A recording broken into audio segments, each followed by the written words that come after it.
Hello friends, good morning. কেমন আছো তোমরা সবাই? আই হোপ তোমরা সবাই ভালো আছো, আমিও ভালো আছি। তো বন্ধুরা, আমার গলার অবস্থা খুবই খারাপ, তো আমার প্রচণ্ড শরীর খারাপ। তো দোলের দিন বুঝতেই পারছো আমি রং টং খেলিনি, তো সকালটা শুরু করলাম তোমাদের কাছে। তো তোমরা সবাই আশা করি ভালো আছো। আজকে হলো দোল, আমি সবাইকে জানাই হ্যাপি হোলি। তো চলো বন্ধুরা, আমি বিজনেস জিনিসগুলো গুছিয়ে নিলাম, চাদর চেঞ্জ করে নিলাম। তো ভয়েস দিতে একটু কষ্ট হচ্ছে বন্ধুরা, প্রচণ্ড পরিমাণে আমার শরীর খারাপ। তো এখানে দেখো আমার গোপুসোনা সেবাও দিয়ে দিয়েছি। তো সেরকম শরীরটা ভালো নয় বলে এবছর প্রচণ্ড পরিমাণে আগে ভোগ টোগ করে দিই বন্ধুরা। তো এবছর বাবাকে সামান্য কিছু মট আর ফুড কড়াই দিয়ে আমি সেবা দিয়েছি। তারপর দেখো বন্ধুরা, চলে এলাম জলখাবার বানাতে। তো আজকে আমি বানাচ্ছি হচ্ছে তোমার ডিম টোস্ট। তো জলখাবারে বানাচ্ছি ডিম টোস্ট সকালবেলায়। প্রচণ্ড পরিমাণে বন্ধুরা শরীর খারাপ, তাই দোল টোল খেলতে পারলাম না। তো জলখাবারটা বানিয়ে নিয়ে তো আমি ঘরে চলে যাচ্ছি। তো এটা ছিঁড়ে গেছে বন্ধুরা, তো উল্টাতে পারছি না, দেখো। তো ডিম টোস্ট খাইতে খুব ভালো লাগে। তো সকালবেলা অনেক দিন পর ডিম টোস্ট করলাম। তো একটা করে কামড় মারা হয়ে গেছে বন্ধুরা, এনে তারপর ভিডিও চালু করেছি। তো এই দেখো সবাইয়ের কামড় দেওয়া হয়ে গেছে। তো দেখো এখানে আমি রান্নাঘরে চলে এলাম, এখানে ভাত হচ্ছে। তো আজকে একটু মটন করছি। তো মটন করব কেন, তার আগের দিনে চিকেন খাওয়া হয়েছে। তো মটন না করলে একটুখানি ভালো লাগে না দোলে। তো আগের দিনে পূর্ণিমা আর তোমার একটা নিরামিষ ব্যাপার চলে গেছিলো। আর যাদের বাড়িতে তোমার বন্ধুরা নিরামিষ থাকে, মানে বাবা সিন্নি দেয়, সেদিনকে তোমার আমিষটা না খাওয়াই ভালো, নিরামিষ খাওয়াটাই বেটার। তো বন্ধুরা চলে এলাম, দেখো আমি দোল খেলছে বাচ্চারা নিচয়, তোমাদের দেখাচ্ছি যেহেতু এদেরই তো দোল। খুব সুন্দর এরা দোল খেলছিল।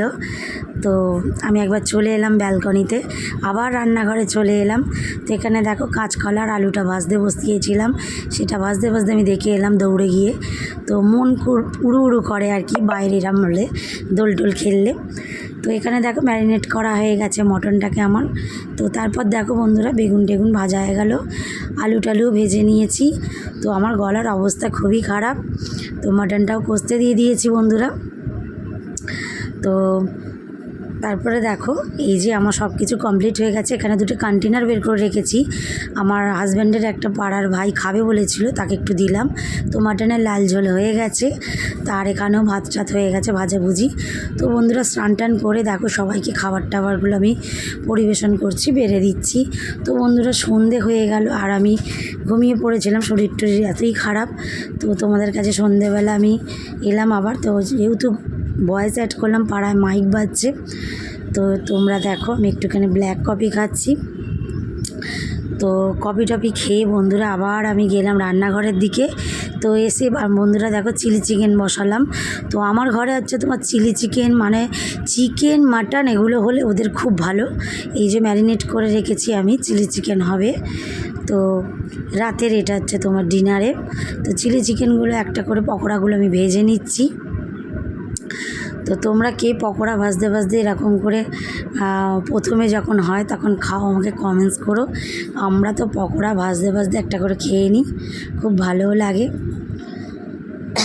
এতটাই কষ্ট হচ্ছে বন্ধুরা ভয়েস দিতে। তো আমার প্রচণ্ড পরিমাণে ঠান্ডা লেগে গেছে, আমি বাইরে বেড়াতে গেছিলাম, সেই এসে আসার পরই ঠান্ডাটা লাগে। তো চলো বন্ধুরা পকোড়াগুলো ভেজে নিয়ে চিলি চিকেনটা করব।